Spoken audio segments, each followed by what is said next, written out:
Welcome back, 1021. So we are talking about these aquifers that Anthony kind of touched on before we went to the break. So here's the deal. 6 Southwest suburban communities served by aquifers that have long supplied their water are making a major shift. So they're building new infrastructure to now tap into Lake Michigan instead of waiting for those underground sources to run dry, which I don't blame them. Lake Michiganwater, it's the best. So to help us understand why this move is so critical right now, what it takes to pipe fresh lake water across miles of pipelines, that's a big job, and how residents can expect their water bills to be affected. That's interesting, right? Do they go up? Do they go down? We're going to be joined now, is he here, by UIC Assistant Professor, Civil Materials and Environmental Engineering, Ahmed Aboukifa. Can you hear us, Ahmed? We got him on mute, maybe. We're going to work on his little mic. We see you, which is great. Test? Could you hear us? Ahmed, can you hear us, sir? I can hear you. There Can you guys we go. hear me? There he is. Hi, good Dr. morning. Aboukifa, thanks for joining us, sir. Thank you for having me.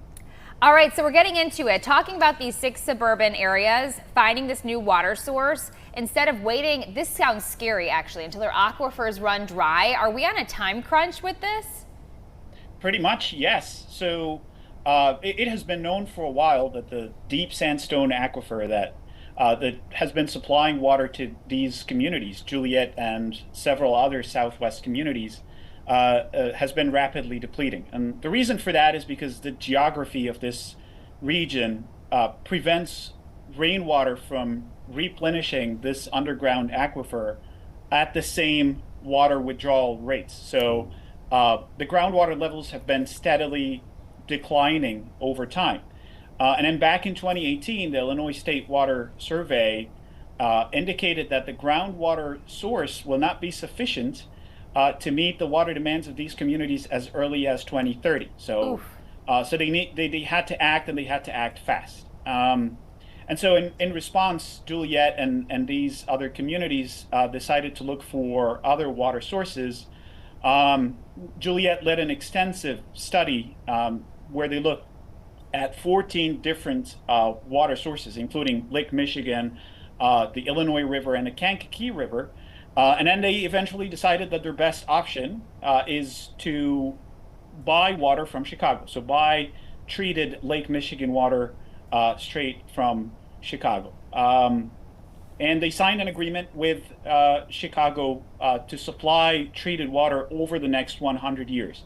Now, as you can probably imagine, transmitting water from Chicago to these Southwest suburbs is going to require the installation and construction of an extensive new infrastructure that will take a very long time to build. So that includes laying new pipelines that will have to run through several Chicago suburbs, and also constructing a number of pumping stations and storage tanks. So this is a massive project, and this is set to be the largest expansion of the Chicago water system in 3 decades.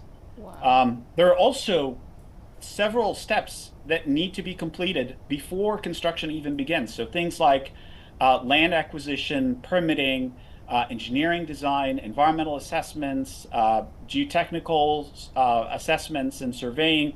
So all of these need to be completed in time for the construction to proceed. Now, construction of this new infrastructure is expected to take about 5 years. And the water service to these communities is expected to start in 2030. So right about the time the groundwater source is expected to be insufficient for these communities.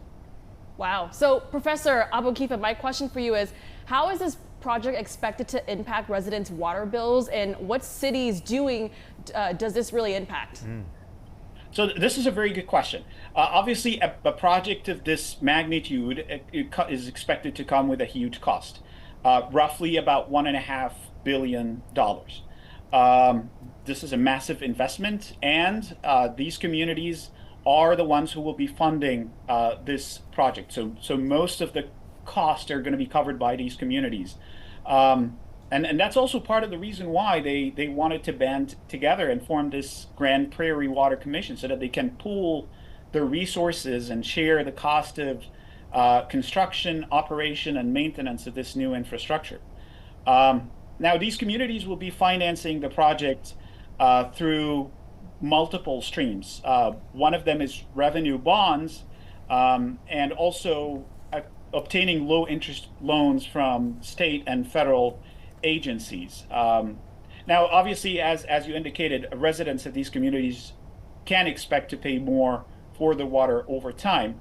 How much exactly, that will have to depend on how each municipality manages its system. But some of these communities have already published forecasts of how much their residents should expect to pay more for water in the future.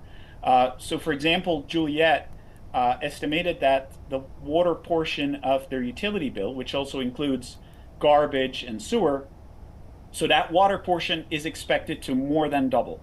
So the average water utility bill will increase by somewhere from $44 to $54 a month.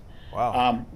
Yeah, so it is expected to come with an additional cost to the residents. But I mean, that said, it's also important to say that investment in water infrastructure is an investment in the future, right? Oh, yeah. So this project in particular will ensure that these communities have access to a very high quality and sustainable water source for many, many decades to come. And also, since that infrastructure will be brand new, costs for things like operation and maintenance will be very low for a very long time. Also, another thing, now that these communities are going to be receiving water from Lake Michigan, they will have to run their systems more efficiently to minimize water losses. So currently, Juliet, for example, loses almost 1/3 of its water in the distribution system because of leaky pipes. So before the water makes it to the residents' taps, almost 1/3 of it is lost because of leaks. And so now that Juliet will be receiving Lake Michiganwater, they will have to meet the requirements of the Illinois state that they minimize the losses to less than 10%. So now they have a massive project to replace close to 200 miles of their old leaky pipes. They should do that anyway, because then it could extend the life of the aquifer water. If they're blowing through 1/3 of that, that's no bueno. Absolutely. Let me ask you right. this, Doctor. The nerd in me is curious from an engineering perspective. How does one pump water all the way from Chicago to Joliet? I've heard over the years about the deep tunnel project and just the massive size of those tunnels. How is it actually done? Are they above ground tunnels? Are these pipelines going to run underneath the surface? Yes. So these pipes, close to 60 miles of pipes actually, will be underground. So the first step of the project is to actually create a connection to the existing Chicago water system. And that's what is currently taking place at the Southwest pumping station near Durkin Park. And then after that, the project will construct 60 miles of water transmission mains. How big are those mains? I'm just curious. That's a very good question. So some of these pipes are going to be as big as 5.5 feet. So about 35 or 37 miles of these pipes are going to be somewhere between 5 and 5.5 feet. So that's the main transmission line that will run from Chicago all the way to Juliet. And then after that, there will be a system of smaller pipes, close to 25 miles of smaller transmission mains that will distribute the water to the other communities. So my question is, was this the only option? Because as a homeowner, those water bills are really important, and $40-50 a month, that's a big chunk of change. Yeah. Was there any other options that were looked at as far as maybe feeding off, like you mentioned, other cities nearby? Yes, so there were other options that that Juliet looked at. They conducted this multi-year, multi-phase study in which they looked at 14 other potential water sources, and as I said, that included Lake Michiganwater through different routes, and also getting water from the Illinois River and the Kankakee River, and eventually they narrowed it down to 5 sources, and they found that the best option is to get Lake Michigan water, and their 2 options were to either buy it directly from Chicago or to construct a new intake in Indiana, actually.